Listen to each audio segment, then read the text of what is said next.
Hello, I'm Pascale. I'm a relationship therapist at You Fulfilled.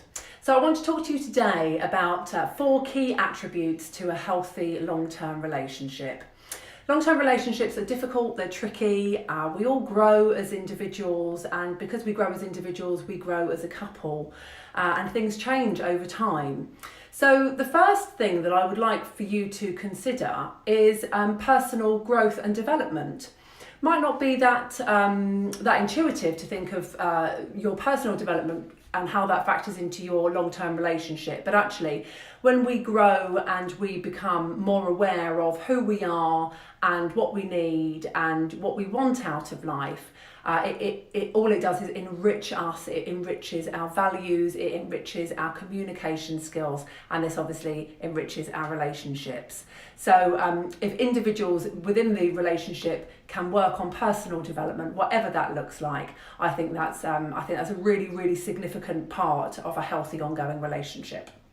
The other thing I would like to consider, for you to consider, is not taking each other for granted. I think this one is really difficult because we go through life, we go through work, family, children, various seasons of the relationship, and I think it's very easy to take each other for granted.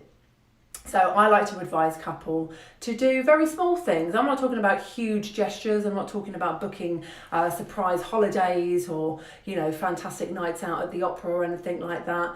Making each other a cup of tea, occasionally bringing the partner breakfast in bed, text messages saying I love you, just even saying thank you for doing various things around the house, or just kind of being mindful about what you want to hear as well, and maybe it's a case of that you need to model what you want to hear by delivering it to your partner.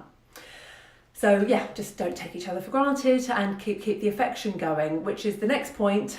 Keep the affection going. Again, very difficult. Life whizzes by so quickly, doesn't it? The days pass, the weeks pass. I think especially if you've got young children or busy work lives, it's really easy to get into habit of just being passing ships.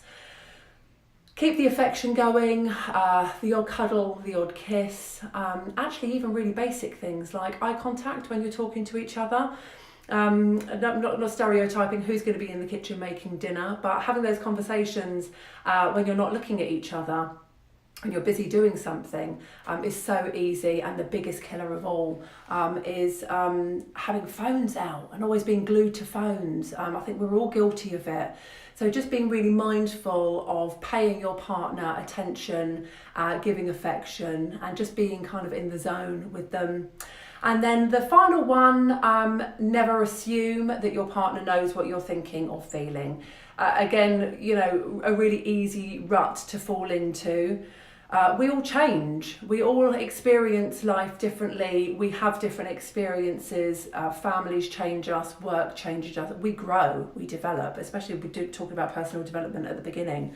Don't assume that your partner knows what you're thinking or feeling. This can often lead to misunderstandings and resentment. So keep the conversation going, keep it flowing.